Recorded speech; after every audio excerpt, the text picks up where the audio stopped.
আল্লাহ পাকের নবী বললেন ইয়াতবিউল মাইয়িতা সালাসাতুন আহলুহু ওয়া মালুহু ওয়া আমালুহু। নবীজি আমার বললেন যখন কোনো মানুষ মারা যায়, যখন কোনো মানুষের মৃত্যু হয়ে যায়, যখন কোনো মানুষের মত হয়ে যায়, ওই মাইয়াদের সঙ্গে তিনটা জিনিস যায়, তিনটা জিনিস তার সঙ্গে সঙ্গে যায়। কি কি তিনটা? নাম্বার 1, নবীজি আমার বললেন আহলুহু, যেদিন আপনার মত হয়ে যাবে, যেদিন আপনার মরণ হয়ে যাবে,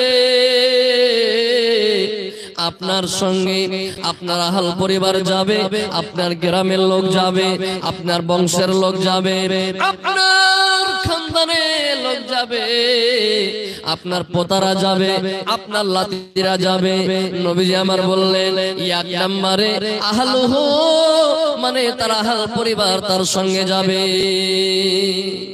ওই মাইয়াতের সঙ্গে 1 নম্বরে তার আহল পরিবার যাবে। 2 নম্বরে নবী বললেন ওয়া মালুহু, এবং লোকটার সঙ্গে তার মাল সম্পত্তি যাবে।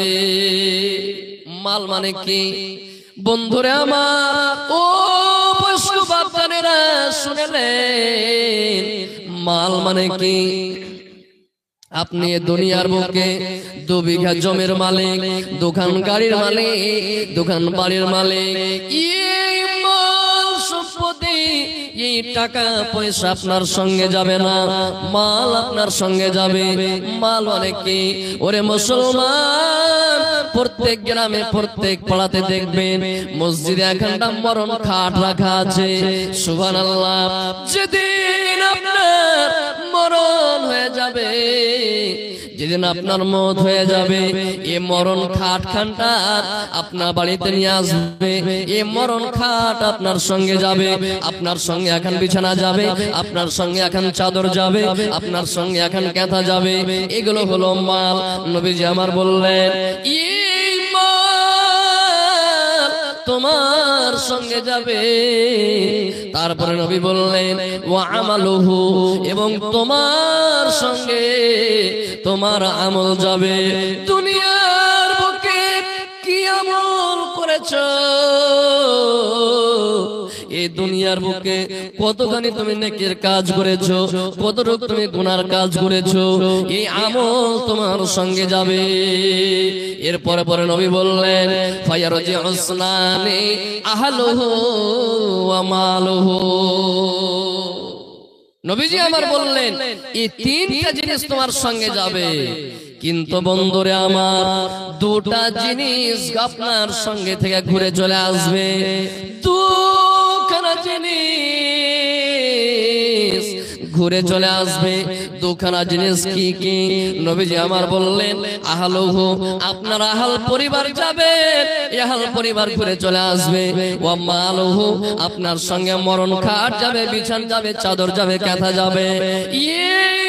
মাল সম্পত্তি এগুলো সব ঘুরে চলে আসবে। নবীজি আমার বললেন ওয়ায়াবকা আমালুহু, তোমার সঙ্গে তোমার আমল বাকি থেকে যাবে।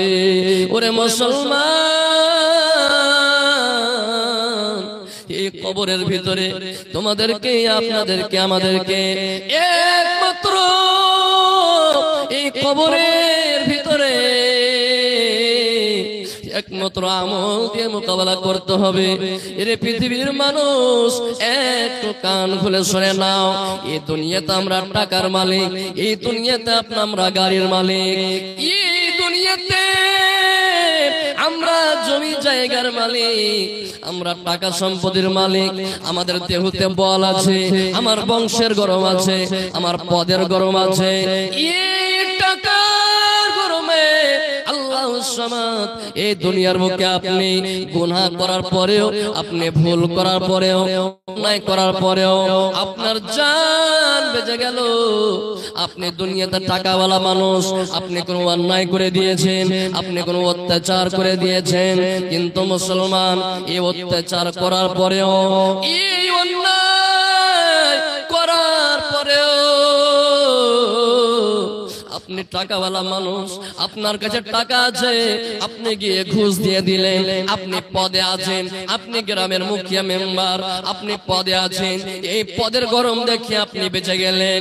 আপনার বাপের সম্পত্তি আছে, এই বাপের সম্পত্তি দেখে আপনি বেঁচে গেলেন। কিন্তু মুসলমান, এই কবর এমন একটা জায়গা, এই কবর এমন একটা দেশ, এই কবর এমন একটা জায়গা যে কবরের ভিতরে, যে কবরে একমাত্র তোমাকে আমল দিয়ে মোকাবেলা করতে হবে। এই টাকার গরম দেখে আর আপনি মোকাবেলা করতে পারবেন না। এই দেহর গরম দেখে আপনি আর কবরে মোকাবেলা করতে পারবেন না। আপনার বংশের গরম দেখে কবরে পাস করতে পারবেন না। আপনার পদের গরম দেখে আপনি কবরে পাস করতে হবে না। ওরে মুসলমান, যদি তোমাদেরকে কবরে পাস করতে হয় তাহলে একমাত্র, তাহলে আমাদেরকে শুধুমাত্র ঈমান এবং আমল দিয়ে আমাকে মোকাবেলা করতে হবে। এই ঈমান এবং আমল দিয়ে আপনাকে আমাকে কবরের মোকাবেলা করতে হবে। এই কবরে আমি আপনি টাকা দিয়ে মোকাবেলা করতে পারবো না। নারে তাকবীর, আল্লাহু আকবার। ভাইরা আমার, বাপুরা, মা বোনেরা, আল্লাহুস সামাদ। এই কবর কত ভয়ঙ্কর জায়গা, এই কবর কত খতরনাক জায়গা, এই কবর কত ভয়ঙ্কর জায়গা। আল্লাহুস সামাদ হযরত